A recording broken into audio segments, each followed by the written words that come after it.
sponsor na makakapanood po nitong aking hinihingin tulong sa inyo. Maawa na po kayo, mahabag na po kayo sa akin. Ito lang po ang aking kahilingan na tulong sa inyo, na ang pagpaayos lang po ng aking tinitirhan. Yun lang po ang aking hinihingin tulong sa inyo. Ang naging maayos lang po ang aking tahanan. 1. Subscribe to my channel. Ayun, si Madam Reyna. Ayun, si Mama Lenny. Sarado natin to. Bas dextrose. Bakit dala-dalawa yata? Madam Reyna. Madam Reyna. Kumusta? Kumusta ang pakiramdam mo? Ha? Daming tinuturo.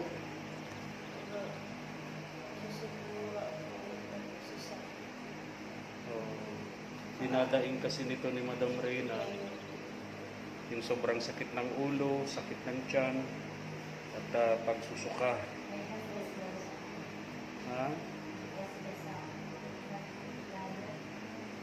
Ano sa'yo mo? May gasgas ha. Kapatid po ni Mama El. O ito. Sa bituka. May gasgas sa gallbladder. Ayun. Oo, so may gasgas ka pala sa gallbladder. Kaya sumasakit ang ulo mo ng sobra, sumasakit ang tiyan mo ng sobra, nagsusuko ka, hindi ka makakain dahil sa gallstone. May gasgas sa gallbladder. Ano sabi ng doktor nyo? Ha? May mga laboratories pa? Kasi hindi pa po ako nakakapasa ng so, yung laboratory, yung urine, dumi, dugo, no? Kumusta na yung ano mo, yung pagsusukan mo? Wala po kasi po nag-antibiotic po. Okay. Yung dinadaan na po sa serio. Dinadaan na sa dextrose. Yung mga antibiotics, para hindi na ituturo ka, no? Tapos ngayon po, meron po dito. Ha? May tinurok po dalawa sa siguro daw. Tapos naman daw po. Kaya yun sa mga nagtatanong po, mga katuwang, bakit di nakakasama sa vlog si Madam Reyna, dahil nga po may nararamdaman po siya, mga katuwang. Tagal na po. Kala po kakayanin pa. Kala daw niya kakayanin niya yung sakit. Halos di siya makatulog, sobrang sakit ng tiyan, sakit ng ulo, pagsusuka, di makakain.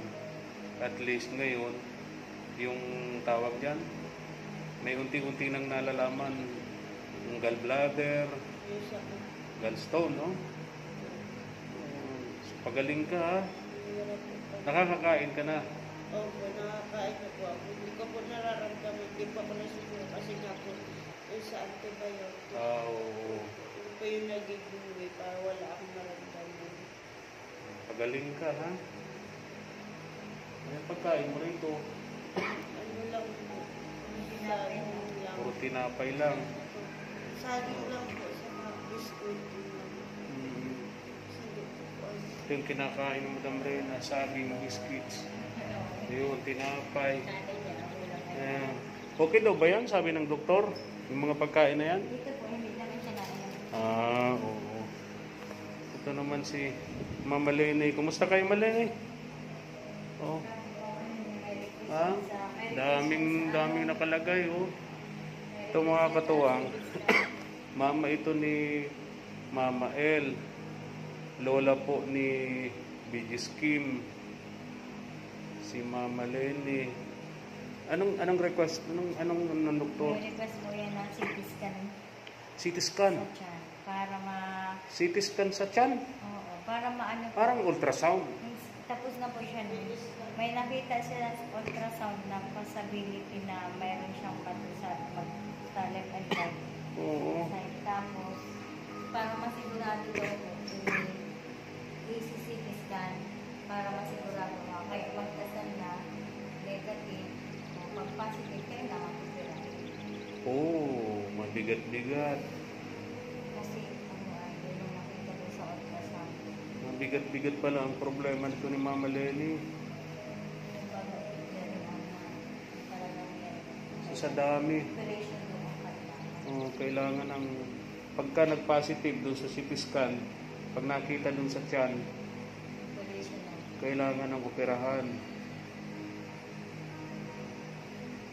Magkano kaya ayun, ano, sabi ng doktor? Pag nabigay na po yung request, mapunta na ako sa billing at tatanungin ko. Sabi Oo. ko nga, paano kung pa kami ready? Oo. Kung pwede umuwi, sabi, magpipirma ka ng ano daw. Yung waiver.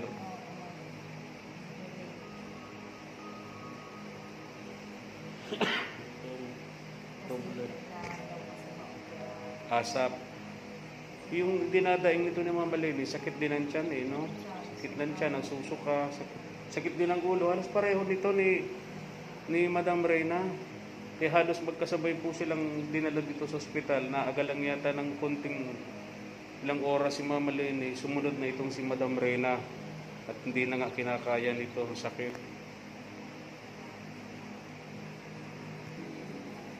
Sana po sa mga nanonood sa vlog na ito,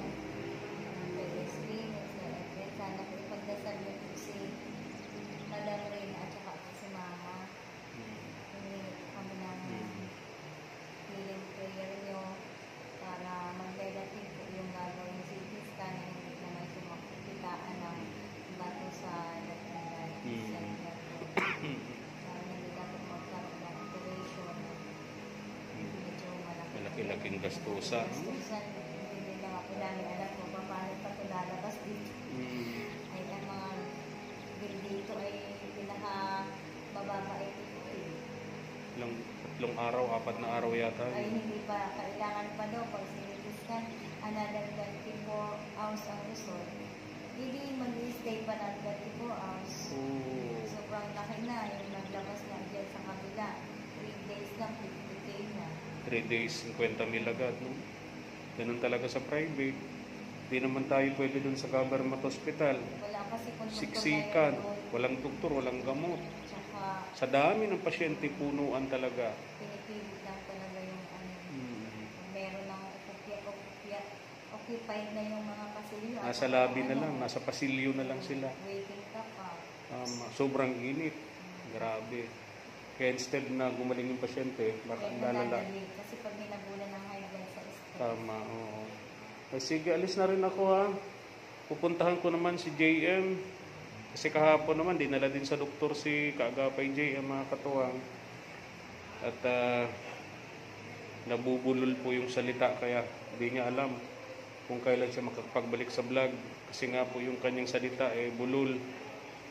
Sabi, Bell's palsy. Kaya alamin ko rin yung kanyang kalagayan. Alis na rin ako ha.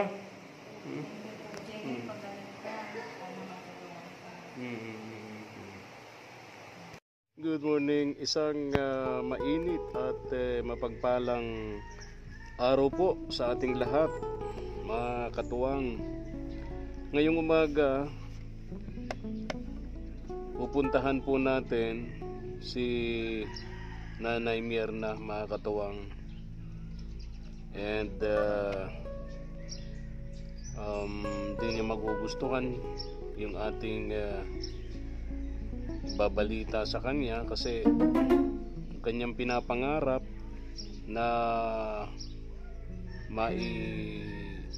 sa ayos natin o magawa yung kanyang bahay tila lumalabo po sa ngayon, mga katuwang. And na-promise ko sa kanya na kapag gumanda po ang panahon tulad ngayon, medyo nagiging okay na po ang panahon, kung tutuusin pwede na pong gawin yung bahay niya, mga katuwang. Pero ang problema, ala pa po tayong budget. Yung pera na hawak ko rito, 8,000 pesos po yun, mga katuwang. Hindi na po nadagdagan yun. And yung mga katuwang natin abroad, yung mga sponsors natin na nung una ay nagparamdam, nagpromise para sa kanya, ngayon po ay hindi na po nagme-message sa amin. So kaya yung pong ang ibabalita natin kay Nay Myrna, huwag masyadong umasa no, mga katuwang, kasi alam niyo naman po, no, kung babasehan lang po yung ating kakayahan, hindi po natin kakayaning magawa yung kanyang bahay sa halagang 100 to 150,000 pesos, mga katuwang, bilang small YouTuber po. And ngayong umaga, bago tayo pumunta kay Nanay Mirna, dadaan muna po tayo ng ospital. Dadalawin po natin yung mama ni Mama El, si Mama Lenny. Naka-confine po siya roon. And kasama po niya naka-confine din si Madam Riena. Si Madam Riena po, mga katuwang, uso po ngayon ang sakit, no? Gustuhin man po nila na sa government hospital, pero punuan po yung mga pasyente, nandun na po sa lobby ng ospital. Pagka sa kwarto naman, sobrang init, no? Bukod sa kakulangan syempre ng gamot, kakulangan din po ng doktor, mga katuwang. Normal po yun sa mga government hospital, sa dami po ng kanilang mga pasyente, mga may sakit na sa government hospitals, no? Kaya napilitan po sila na sa private hospital. Alam naman natin ang presyo, no? Kung nasa pribadong hospital ka, mga katuwang. Kaya ngayong umaga, daan muna po tayo sa ospital. Bisitahin po natin yung aking bianan, yung mama po ni Mama El. Then si Madam Riena, naka-confine din. Nalulungkot din ho ako kasi kahapon pati si Kaagapay JM sinugod rin po sa ospital ni Giselle, no? Kasi nga daw po nagbubulol-bulol na po yung salita ni JM, Kaagapay JM, no? Kaya sinugod po niya sa ospital. Then na CT scan, negative naman daw po yung result doon sa CT scan.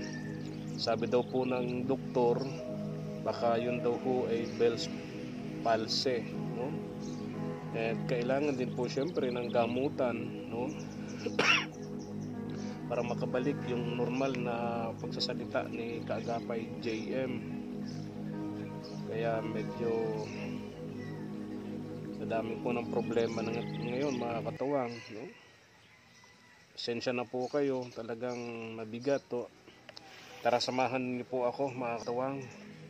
Samahan niyo po ako ngayon at bisitahin din natin si Kaagapay JM doon sa bahay po nila. Alala nga po ni Giselle, kausap ko siya, yung mga umaasa din po kay Kaagapay JM. May mga sponsors na nagpadala para ibigay doon sa mga tawag dito, tinutulungan po nilang pamilya. Problema sa ngayon, kailangan po mag-rest muna ng ilang araw, no, ni Kaagapay JM para po siya ay makabalik sa pagbablog.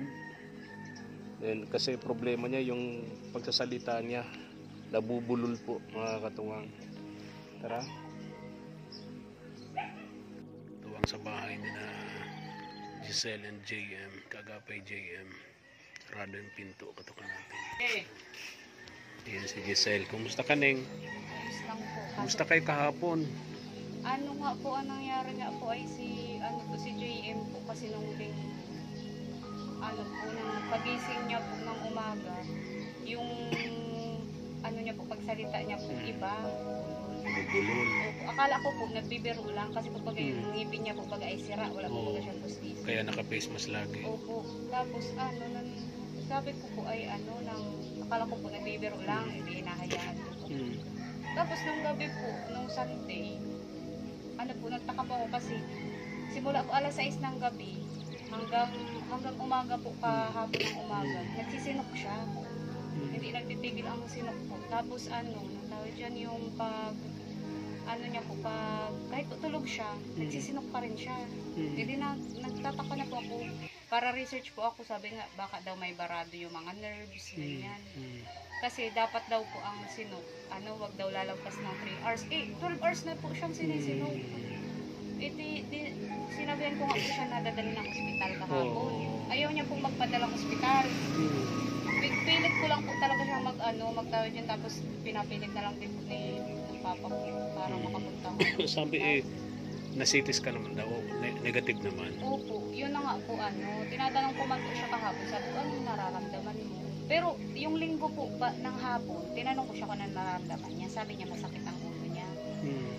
Inano po namin, nakala ko po sa init lang. Hindi naman high blood, Hindi man po siya high blood. normal. Opo, normal po ang blood pressure niya, 100/80 lang po Oo. ang ano niya. Normal na Opo, normal yun. normal man po ang dugo niya. Oo. Kahit po, kausap niya po yung doktor kahapon, sinabi niya po talaga na, at inaano po talaga siya kami na po na magpa-admit kami.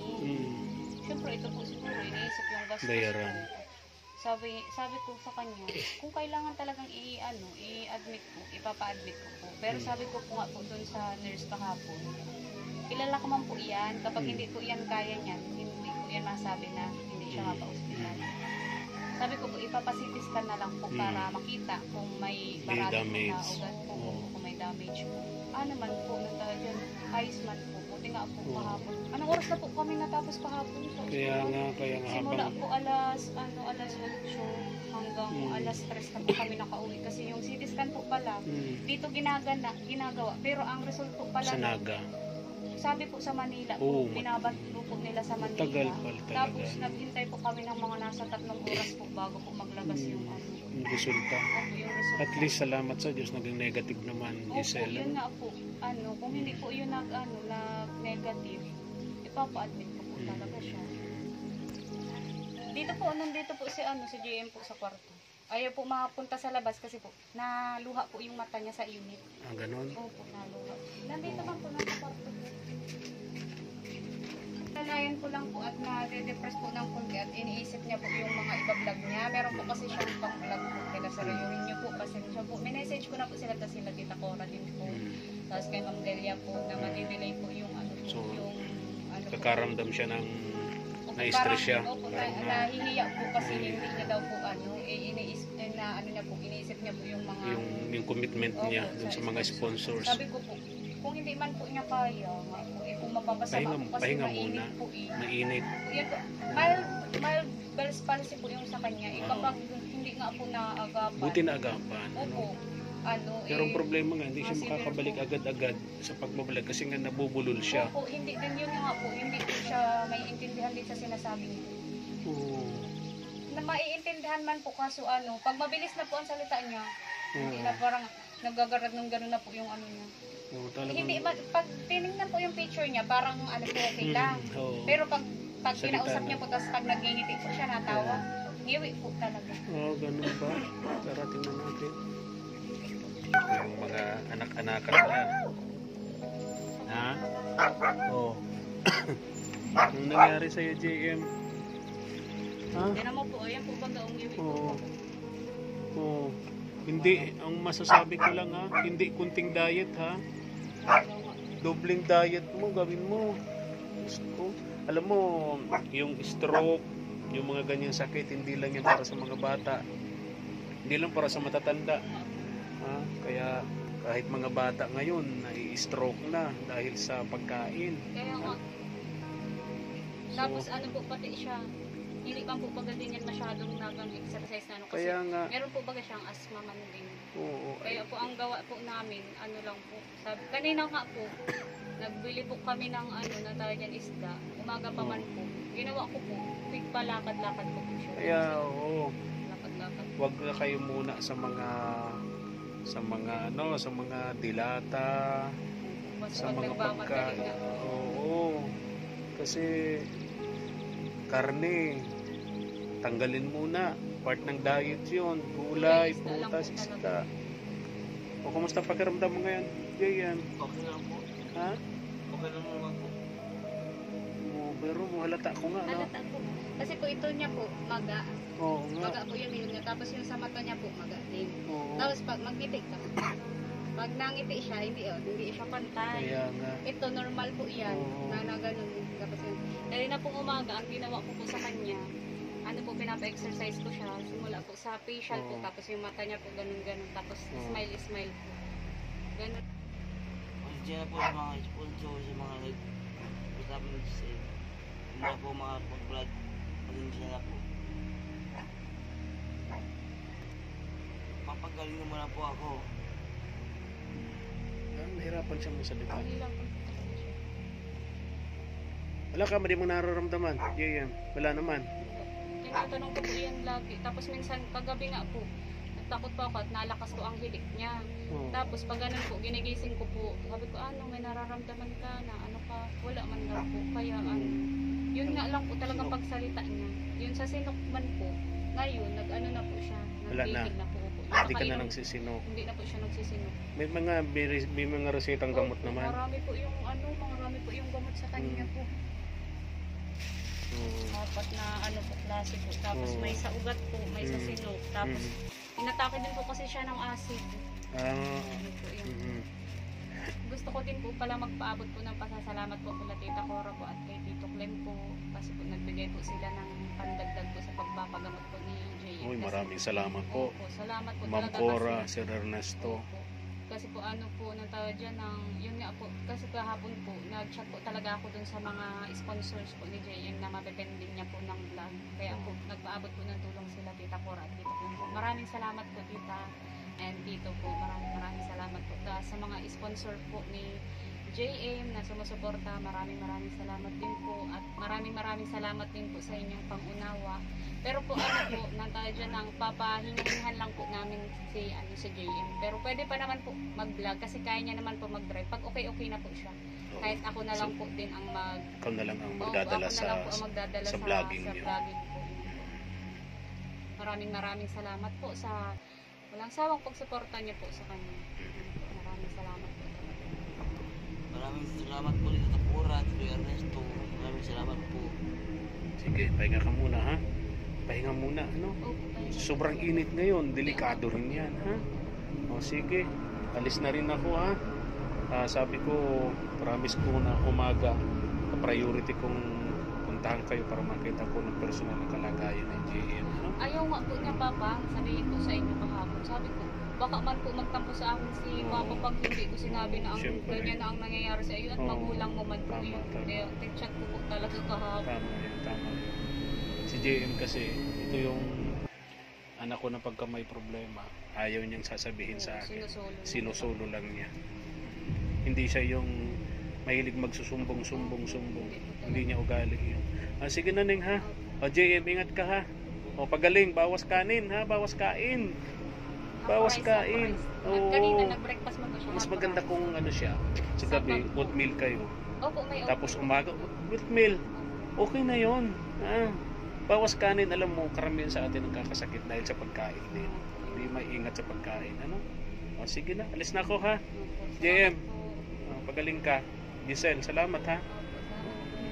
Ingat kayo. Tara, punta na tayo mga katuwang kay Naimirna. Reaksyon ni Naimirna. Naasahan niya kasi mga katuwang pagka gumanda na ang panahon, may papagawa na po natin itong bahay niya. Pero yun nga, malungkot na hanggang ngayon ay wala pa rin po tayo sapat na budget para ma-repair natin itong bahay nito ni Naimirna. Ay, sarado. Saan kaya si Naimirna? Tao po! Tao po! Tao po!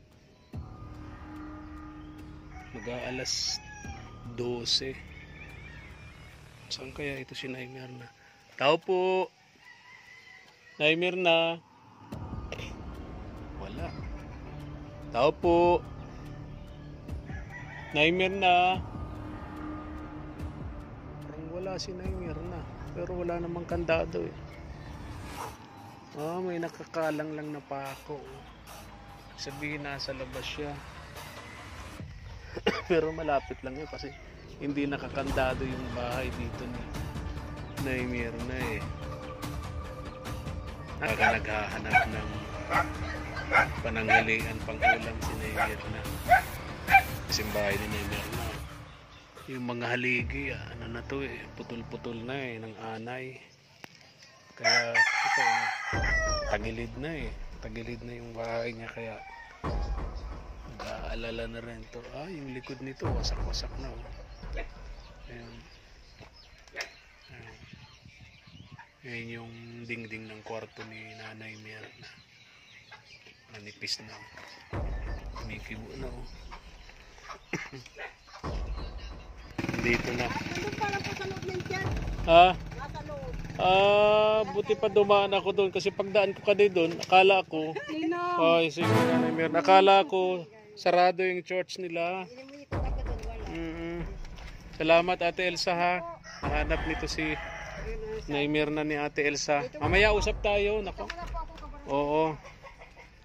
Andun po ako sa Piazza. Tingin lang ba na nabasket po tuloy na po. Matingin po sana ako ng lutong ulam. Oh. At ako ay makain na ako. Parang lumawak tong bahay mo. Nawala na po kasi sila, Jocelyn. Napatambay ako, tinawag ko yung pastora kung masan daw ako. Sabi ko matingin niya ng Ulam. ang ulam. Oh, may dala ko ditong sardinas. Dali ha. May karninas dito. Pwede na tong pang-ulam. May sutanghon din oh. Sabi po ni sabi po ni Ito, may mga noodles dito. Sabi po ni Bigay ito ni Ma'am Chris Rogers of USA. Magaling na. Kasakit nga. Ito, yung maganda to oh. Pagka umaga na Mirna. Timpla mo. Ha, oh. Oo. Tapos, ano pa ba? Ito. Ay, salamat, Nay Mirna. Ito. Ito, galing pa itong Australia, oh. Kana Ma'am Cora. Ano yan? Tawag doon. Kukwa. Oo, galing Australia. Imported yan, oh. Di ba masarap yan sa sa sampurado. Oo. O, tapos, ito, yung sardinas, oh. Ha? Pananghalian mo. Galing yan dun sa package ni Ma'am Cora, Sir Ernesto. Oo. Kumusta kayo ngayon? Kumusta? Kumusta ng buhay ngayon? Ayos lang po, Ninong. Kailangan lang po ay lagi lang pong sa buhay. Yung maging masaya. Hindi po yung parang Hindi na kayo stress. Hindi yung po yung parang terminal lang pong pinag-anuhan ng mundo. Tama yun. Pinasakluban ng mundo. Sa buhay natin sa mundo, kailangan po napakaikli lang ng buhay. Kaya huwag mo sayangin yung natitirang oras sa mundo na puro sama ng loob, galit sa kapwa, di ba? Wala na po yun ngayon. Hindi na po. Wala, ayoko na po. Mas mabuti yung magpatawad. Kung sa tingin natin nagkamali sa atin yung kapwa natin, patawarin natin kasi, di ba, tayo nagkakasala din para tayo patawarin. Opo, yun nga po ang nasa nababasa ko po yan sa ngayon. Kung gusto magpatawad ka para patawarin. Patawarin ka ng Panginoon, magpatawad ka. Ayan. Kung sa tingin mo may mga taong nagkakasala, nagkakamali sa iyo, patawarin mo. Patawarin mo na. Agad-agad. Para pag humingi ka ng tawad sa Diyos, agad-agad nagpapatawad ka rin. Nga po nagkaroon kami ni ng konting problema lang naman po yun. Yung kami ni Pastora, pinagbati kami, kami. O yun naman po, naman salamat po naman kung gano'n, no? Pagkalingi po, sino po nagsabi? Sino po nagsabi? Hindi po. At yan, ang mga balita nga naman. Hindi po ako nagsusunding ako po. Doon nga po sa kanila noon. Basta kalimutan mo na kung ano yung hindi magandang nangyari sa inyong dalawa. Kalimutan mo na yun. Ibaon sa limot. Move on, ika nga. Yung lang po yun. Yung lang po yun, may hindi lang. Tsaka yung alam mo, Nanay Mirna, yung pagsasalita sa kapwa, dapat iniisip muna bago ibinubukan ang bibig. Kaya tayo minsan nagkakamali, nagkakasala kasi nauna yung bukan ng bibig bago yung isip, di ba? Sabi ko nga po kay Pastora nung pagharapin kami dalawa, sabi ko, pasensya na Pastora, alam mo naman ang high blood din. At least nakatawa. Biglang At least humingi ka naman ng sorry. Opo. Sana yung okay yun. Sorry Pastora, alam niyo naman. So bati na kayo ngayon ni Jocelyn. Opo. Alam mo naman po ka. Kawawa din naman kasi ang kalagayan ng mag-iina. Ako sobrang naawa sa kanila. Kung may magagawa lang akong tulong, ayusin ko yung buhay nila, bahay nila. Kaya lang talagang hirap din, no? Talagang Ngayon hirap po, din. ngayon, diyan po sila nakatira doon sa ginawa pinagawa ni Pastor. Ginagawang bodega nga. Kubo-kubo, na yun po sana pag dumating po ang mga materials nung gagawing church, doon po itatambak at Kaya ng mga nga. semento. Wala pa naman po. Naawa ako kasi sa init ng panahon ngayon, yung kanilang tinutuluyan, ang dingding yero, ang bubong Yun nga po yero, ang iniisip ko. para silang nasa lata ng sardinas noon. Sabi ko nga po, pag dumating yung pagpasok ng talagang tag-init, Oh, ano po sila doon? para silang nasa Para sila sardinas nga doon. para Sa sila lata doon ng sardinas. inaano. Kaya sobra Ako ko nga- naawa ako doon nga sa sabi mag-iina. Ako nga, ito sabi kong bahay ko mataas na ang bubong. Pag talagang dumating yung talagang init ng ng araw, hindi ako nakatagal dito, umaalis po. Tama. Talagang Yung pa kaya na halos yung bubong noon ay kasing pantay lang nila. Oo, ang baba. Napakababa. Tapos ang liit lang naman. Kaya Ang- yung dingding na yero, Opo. parang nga silang nasa lata ng Ang sabi sardinas. po ni Pastora Brenda, Mm. sabi ni Pastora sa kanya, tapusin mo lang ang pag-aaral itong panganay mong anak, matapusin mo ang grade 6. Ngayon, kung gusto niyang bumalik ng Panganiban, bumalik. Nasa iyo yan, decision mo. Dun yun. sa Babalik magulang kayo ng- nila. Babalik kayo ng Panganiban. Sabi ko nga, kay Pastora, oo nga, nandun naman ang pamilya niya. Di, bumalik na Magulang sa niya. Panganiban. Oo. Para isang nandito sila. Tama yun, Wala tama naman sila dito. Wala naman silang kabuhayan dito. Kamag-anak. Doon, may magulang siya Tama, doon. may kapatid pamilya siya doon, may kapatid. Kahit pa paano, May kadamay siya. Opo. Kaya matapos lang po itong grade 6 nitong panganay niya, uuwi na po sila ng Panganiban. Okay. Doon na po sila. Oo. Maninirahan. Sabi na nga po, Ninong, ang inaano ko, kaya po gusto ko nga po kayo makausap. Sabi ko nga po, kailan kaya uumpisahan ang itong bahay ko ay na naman na yung buti-buti na ang panahon.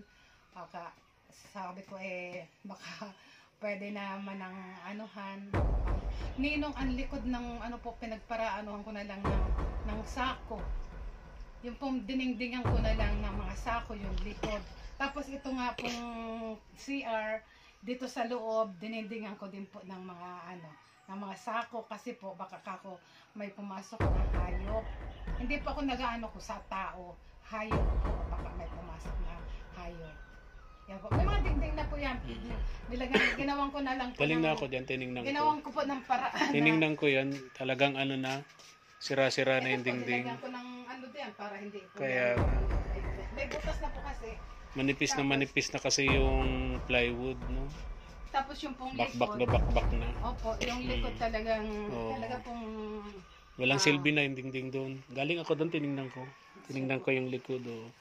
sabi ko nilalagyan ko na lang ito ng gagawa lang akong paraan para sabi ko yung dingding butas na ako. Inanuhan ko na lang ng mga sako. Ginawa mo na lang ng remedyo. Opo, inanuhan ko na lang po ng mga sako para po walang butas. Ninong, tanong ko lang po sir, kailan po ninyo uumpisahan ang pag po nitong bahay ko, pagpagawa po nitong aking bahay. Talaga pong masasabi ko na nga po talaga pong palitan na po talaga. Bulok na, no? Opo, bulok na yung mga yung mga kokolamber na pinagpakuan ng mga bulok na po Ninong. Yung mga haligi putol-putol na rin eh. Opo, siya po. Kaya po ang ko sa iyo po, ang tanong ko po sa iyo, kailan po ito Mapasisimulan. gagawin, Gibain. para po maayos. Para po maayos na aking munting tahanan. Nalulungkot nga ako, Nanay Mirna, yung usapan natin, sabi ko, pagka gumanda na ang panahon, ngayong summer, tag-init na, Opo. gagawin na natin tong bahay mo. Opo. Kasi noon may mga nag-plead sa akin, nangako ng tulong para maigawa itong bahay mo. Ang problema, hindi na sila nagpaparamdam ngayon. Hindi ko naman ugali na mag-follow up sa kanila. Hindi ko naman ugali na magtanong bakit di na sila nagpaparamdam. Hindi ko naman din ugali na tanungin sila kung mag-i-sponsor pa ba sila sa repair nitong sa pagpapagawa ng bahay mo. Hindi ko ugali yun. Naghihintay na lang ako kung kailan sila magme-message. Total, napapanood naman nila yung mga vlog natin. Naghihintay lang naman ako ng message nila. O hanggang ngayon, malungkot na Emir na wala pa rin akong sapat na budget ang nandito sa akin yung padala sa akin noon ni ma'am ano ba yun ng 8,000 pesos. Napakaliit noon para maumpisa natin tong bahay mo, di ba? Sabi nga sa canvas ni Kuya yung asawa ni Ate Malu, magkano yun? 150, 120 to 150. Okay, malaki-laki rin. May 8,000 ako rito. So kung 150, kulang na lang ng 1,000, ng 142,000.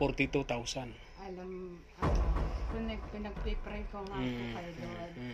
Kagawa ng madaling araw nga po, nagpipray ako, kada sumiyak po ako kay Lord. Sabi ko sa kanya, Lord, kung muli po akong humihingi sa iyo ng tulong, katulad po nung una na pray ako sa iyo ng pray, ayan ang iyak ko sa iyo, na sabi ko gusto ko po Lord, na magkaroon ako ng sariling tahanan. Pakalipas po ako ng 3 taon, tinugon mo yung aking panalangin sa iyo. Nagpapasalamat po ako at may ginamit ka pong tao na may sponsor po na sa akin, nagtulong na para mapabahayan ako, at saka po yung ninong ko na ginamit mo rin pong instrumento ginamit na tulay. Kaya po, nagpapasalamat po ako sa kanila na anahan nila ang pangangailangan ko. Sabi kong ganun sa Panginoon Diyos. Ngayon po kakamuli ako sa iyong dumudulog, humingi ako ng tulong sa inyo na kung sino pong sponsor ang bukas palad na may pusong busilak, nagmamakaawa ako sa kanila. At Lord, hipuin mo po ang kanilang mga puso na matulungan ako nila na mapaayos man po itong aking tinitirhan. Sabi kong ganun sa Panginoon Diyos. Alam ko po, tutugunin ninyo ang aking panalangin sa inyo dahil nung una po tinugon nyo. Kaya po sabi ko, Lord, umaasa ako sa inyo na hindi nyo po ako bibiguin at tutulungan niyo akong muli. Sabi kong ganoon sa Panginoon Diyos. Sabi ko nga po sa Panginoon Diyos, Lord, wag niyo pa akong pabayaan. Alam ko po hindi niyo po ako pababayaan. Andiyan po ang inyong tulong sa akin. Sabi niyo nga po, hindi niyo ako iiwan o pababayaan. Kaya po talaga lang po talaga pong sa kanya lang po ako talaga kumakapit na gagawa po siya ng paraan, at sa mga sponsor na makakapanood po nitong aking hinihingin tulong sa inyo. Maawa na po kayo, mahabag na po kayo sa akin. Ito lang po ang aking kahilingan na tulong sa inyo, na ang pagpaayos lang po ng aking tinitirhan. Yun lang po ang aking hinihingin tulong sa inyo, ang naging maayos lang po ang aking tahanan. Alis na rin ako, ha? Ingat ka lagi, ha? Uso ang sakit ngayon. Grabe ang mga sakit ngayon. Sobra, ha? Kaya lagi kang mag-iingat, no? Lagi kong paalala yan. Sa mga sponsor po, humihingi pa ako sa inyo ng habag awa, na yun nga po ang aking tinitirhan nga po, ang hinihiling ko sa inyo na maayos lang po itong aking tirahan pong ito. Panginoon Diyos na lang po ang magaganti po niya sa inyo. Pagpapalain pa po kayo ng Panginoon Diyos dahil po bukas palad ang inyong mga puso na tumulong kayo sa humihingi sa inyo ng tulong. Yan lang po ang ano ko po sa inyo. Kahilingan ko po sa inyo. Ang awa at habag po ninyo. Ang ano ko po. Ang hinihingi ko po sa inyo. Yan lang po. Sige na, Mirna. Pray pa rin tayo. Dasal, ano? Opo. Okay. Yun nga po. Panginoon Diyos niyan. Sige. Alis na ako, ha? Bye-bye na. Thank Oo. you po sa pagbisita mo. Oo. Ingat, ha? Ingat po kayo, Ninong. Ninong, huwag ka pong atras ng atas siya. Sige, oo. Ingat na. Bye-bye po. Alis na ako. I love you po, Ninong. I love you too, Nay Mirna. Ingat Okay. po kayo. Kayo din Ninong. po, ingat po kayo. Ingat po kayo. Marami pong salamat sa mga galing po kay kanino po yung galing Galing kay Ma'am Cora, galing kay Ma'am Chris Rogers. kay Mang Cora. Maraming USA. salamat po, Mang Cora, Sige na. sa ano po ninyo sa akin, binigay po ninyo sa akin. Mm. Salamat din po kay Ninong, Efren, Senyor na Sige. Una sa Diyos. Wag na ako, kay Lord na magpasalamat. Ay, kay Lord nga po. Okay. Sige na. Bye-bye na. Opo, bye-bye po. Bye-bye Sige. po. I love you po. I love you too. Okay.